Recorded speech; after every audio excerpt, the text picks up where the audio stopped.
हिमाचल के पहले सामुदायिक रेडियो रेडियो सोल 99.4 मेगाहर्ट्ज पर स्वागत हमारे सभी प्यारे लिसनर्स का।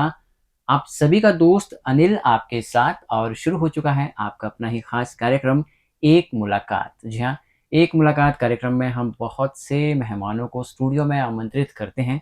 बहुत सी बातें हम उनके बारे में करते हैं, उनके प्रोफेशन को लेके करते हैं, क्योंकि उनकी जो बातें रहती है वो कहीं ना कहीं हमें लाइफ में आगे बढ़ने के लिए इंस्पायर करती हैं। जो कई लोग ऐसे होते हैं, कहीं वो स्टक हो जाते हैं अपनी ज़िंदगी में थोड़ी बहुत निराशा के चलते। तो ऐसे में हमारे मेहमानों की ही बातें जो हैं, वो उनके लिए एक संजीवनी बूटी का काम करती है। आज के जो हमारे मेहमान हैं, ये बिल्कुल यंग है, एनर्जेटिक है और जब इनसे पहली बार हम मिले तो हमें भी बहुत कुछ इनसे ऑब्ज़र्व करने को मिला। तो इप्सिता जी आज हमारे साथ हैं। इप्सिता, वेलकम। Thank you. सबसे पहले अपने बारे में बताइए, कहाँ से हैं आप? मैं दिल्ली से हूँ, नोएडा। हुँ, एंड अभी सेकंड ईयर में आई हूँ अहमदाबाद यूनिवर्सिटी में। I am studying okay, social and political sciences honours. Okay. और थोड़ा यस। अपने बारे में और विस्तार पूर्वक बताइए। बचपन कैसा है? क्योंकि जो चाइल्डहुड मेमोरीज़ होती हैं, वो काफ़ी अनफॉरगेटेबल होती हैं हम सबके लिए। जी। थोड़ा बचपन के बारे में बताएँ। तो बचपन से ही मुझे पेंटिंग का बहुत शौक रहा है एंड मैं पियानो बहुत अच्छा बजाती हूँ। हुँ, एंड किताबें पढ़ना मुझे बहुत पसंद है। तो 9 तक मुझे पढ़ना बिल्कुल अच्छा नहीं लगता था। अच्छा। तो 9 तक मैंने बिल्कुल पढ़ाई नहीं की है, दोस्तों के साथ सिर्फ खेलती रहती थी, बैडमिंटन, साइकिलिंग ये सब मेरे शौक थे। हुँ, हुँ, फिर 9th में जब कोविड आया हुँ, हुँ, तब मुझे पता चला कि लाइफ में पढ़ना बहुत ज़रूरी होता है। हुँ, हुँ।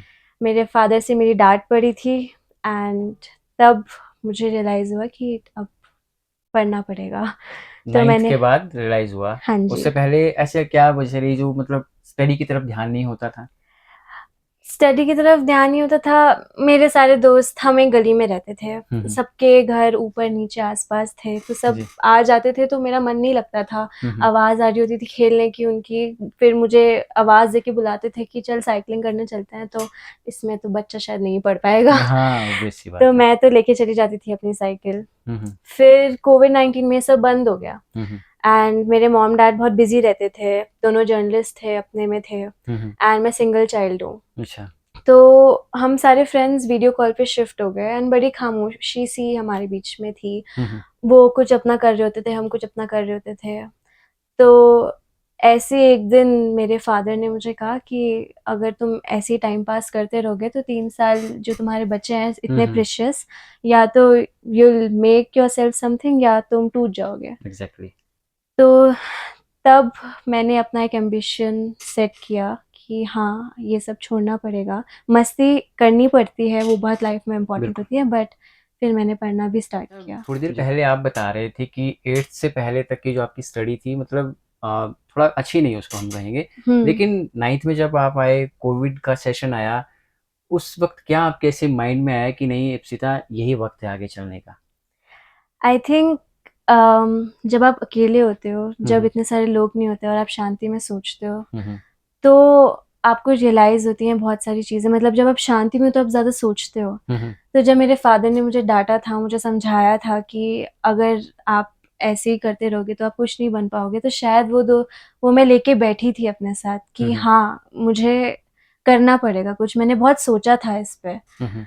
तो वो शायद अकेलापन, वो खामोशी ने मुझे ऐसे फ़्यूल अप किया कि जी, जी। उम, कुछ करना कुछ पड़ेगा, लाइफ़ में अब करना है। करना है। अच्छा, अभी फ़िलहाल आप यूनिवर्सिटी ऑफ अहमदाबाद में स्टडी कर रहे हैं, right? Right, social and political science में। यस। सो प्रोसेस क्या था? कैसे आपका इसमें एडमिशन हुआ? थोड़ा वो भी बताएँ हमें। ठीक है। तो Ahmedabad university it's a private hmm, institute hmm. And बहुत महँगी है। हुँ, हुँ। एंड मुझे हमेशा घर से बाहर निकलने का मन करता था, मुझे हमेशा एक इंडिपेंडेंट वुमन बनना था हुँ, एंड हुँ। अहमदाबाद यूनिवर्सिटी मुझे बहुत अच्छी लगी। हुँ, हुँ। उसका कोर्स बहुत फ्लेक्सिबल था एंड मैं सिर्फ सोशल एंड पॉलिटिकल साइंसेज़ नहीं, डेटा साइंस, इकोनॉमिक्स ये सब पढ़ पा रही हूँ वहाँ हुँ, पे। हुँ। तो इसीलिए मुझे वहाँ जाना था, बट मेरे पेरेंट्स के पास पैसे नहीं थे इतने सारे कि वो मुझे वहाँ पे भेज पाएँ। तो उन्होंने मुझे बोल दिया था कि वहाँ पे एक स्कॉलरशिप थी, वाइस चांसलर स्कॉलरशिप, जो 90 यूनिवर्सिटी में, हाँ जी। राइट। तो 97% लाओगे तो ही वो मिलेगी। अच्छा। तो उससे काफ़ी अमाउंट हमारा कम हो रहा था, 75% जो मार्क्स फीस लाने थे का। वो 12th स्टैंडर्ड में लाने हाँ थे जी, आपको, 12th राइट, स्टैंडर्ड में। राइट। तो मेरे पास हमेशा जिस स्टडी टेबल में पढ़ती थी वहाँ पे ना मैं ऐसे मैनिफेस्टेशन के चिट्स लगा लेती थी कि मैनिफेस्टिंग 97%। तो मैंने बहुत सारी ऐसे चिट्स लगा रखी थी। हम्म, तो मेरा गोल सिर्फ ये था कि किसी ना किसी तरह मेरे को 97% ही लाने हैं अच्छा। ताकि मुझे वो स्कॉलरशिप मिल जाए। तो फिर मेरे 98.4% आए 12th में हम्म, एंड थैंकफुली मुझे वो स्कॉलरशिप मिल गई। ठीक है। एंड फिर वहाँ पे एक और स्कॉलरशिप होती है, महात्मा गांधी स्कॉलरशिप। वो सिर्फ 4 बच्चों को मिलती है यूनिवर्सिटी में, जो फुल फी वेवर होता है, सब कुछ उसके अंदर कवर्ड होता है, हॉस्टल फी, एकेडमिक फी। हम्म, तो वो बड़ी मुश्किल लग रही थी मुझे लगा कि ये तो मुझे नहीं मिलेगी, क्योंकि वो सिर्फ बहुत वो मार्क्स के बेसिस पे नहीं मिलती, उसका बिल्कुल। सेपरेट इंटरव्यू होता है, सेपरेट फॉर्म, सेपरेट टेस्ट, ये सब होते हैं। जी। मैंने उस पर भी ट्राई किया था। फिर जिस दिन मैं अहमदाबाद लैंड हुई, जैसे ही हम होटल पहुंचे मुझे कॉल आया एडमिशन ऑफिस से कि मुझे महात्मा गांधी स्कॉलरशिप भी मिल गई। वाह, वेरी वो नाइस। मेरे लिए सबसे happiest moment I would say था, क्योंकि मुझे ऐसा लगा कि मैंने अपने पेरेंट्स की बहुत हेल्प भी कर दी, उनके बिल्कुल। लाइफ सेविंग्स बच गए, क्योंकि वो हम्म, सब मेरे लिए था। एंड प्लस जो मेरा ड्रीम कॉलेज था उसमें मैं ऐसे पढ़ पाऊंगी एक हम्म, स्कॉलरशिप के साथ। जी। तो तो जब स्कॉलरशिप का गोल आपने सेट किया, इन बिटवीन आपको कभी पढ़ाई थोड़ा लगी, बोरिंग सा कुछ महसूस हुआ कि नहीं यार बहुत पढ़ना पड़ रहा है इसके लिए तो? हाँ, मतलब पढ़ना तो बहुत पड़ा, बट 9 से पढ़ते पढ़ते ना मुझे पढ़ना अच्छा लगने लग गया। हाँ।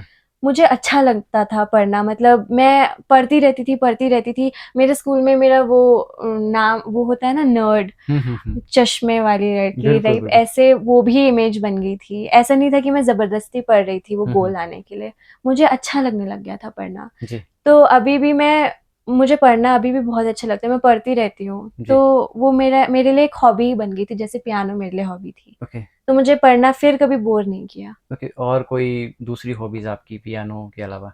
पियानो पियानो, पेंटिंग, बुक्स पढ़ना, मैं कब ट्राई करती हूँ पोएट्री भी लिखने का। अच्छा।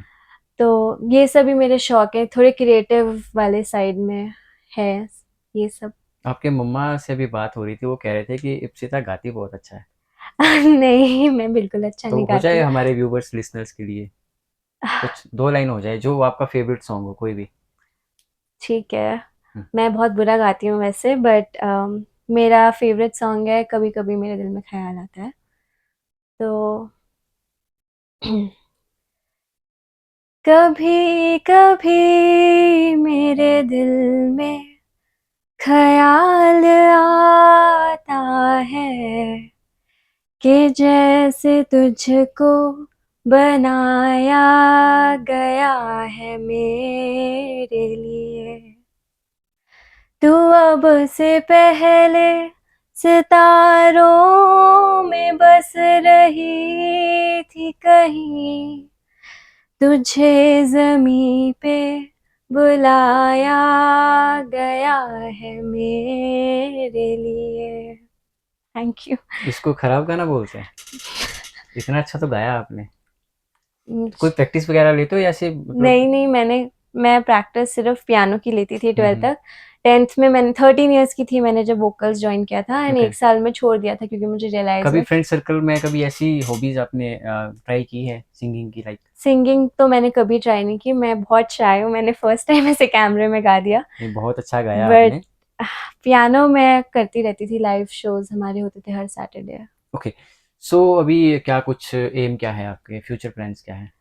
वैसे तो I am a social and political science student, तो मेरा मन था कि मैं जर्नलिस्ट बनूं या पॉलिसी मेकिंग में जाऊं। हम्म। बट मेरा एक एम्बिशन है कैफ़े खोलने का, जो एक सिंपल कैफ़े ना हो जहाँ पे हम्म। मतलब खाना खाने आए, बट एक मैंने इस पे पूरी पावर पॉइंट प्रेजेंटेशन भी प्रिपेयर की है कि एक हम्म। 3 स्टोरी कैफ़े हो, उसमें ग्राउंड फ्लोर हो, फर्स्ट फ्लोर हो और एक टेरेस हो। Very nice. ग्राउंड फ्लोर पे लाइब्रेरी हो जहाँ पे हम्म। बच्चे पढ़ने आ सके, फर्स्ट फ्लोर पे पेंटिंग सेशंस हो एंड थर्ड फ्लोर पे म्यूजिक सेशंस हो। हम्म। तो ये मेरी 3 हॉबीज़ हैं जिनको मैं कंबाइन करके एक कैफ़े में खोलना चाहती पेरेंट्स के साथ डिस्कस किया ये? हूँ। हाँ, ये मैंने क्या रिएक्शन है उनका? कुछ नहीं, मेरे पेरेंट्स थैंकफुली बहुत सपोर्टिव हैं, दे आर लाइक जो करना है अपनी लाइफ में वो करो एंड हम तुम्हारे साथ हैं। तो फिलहाल आप हिमाचल आई हैं, कैसा लगा आपको हिमाचल? मुझे बहुत अच्छा लगा, पहाड़ों का मुझे बचपन से बहुत शौक है।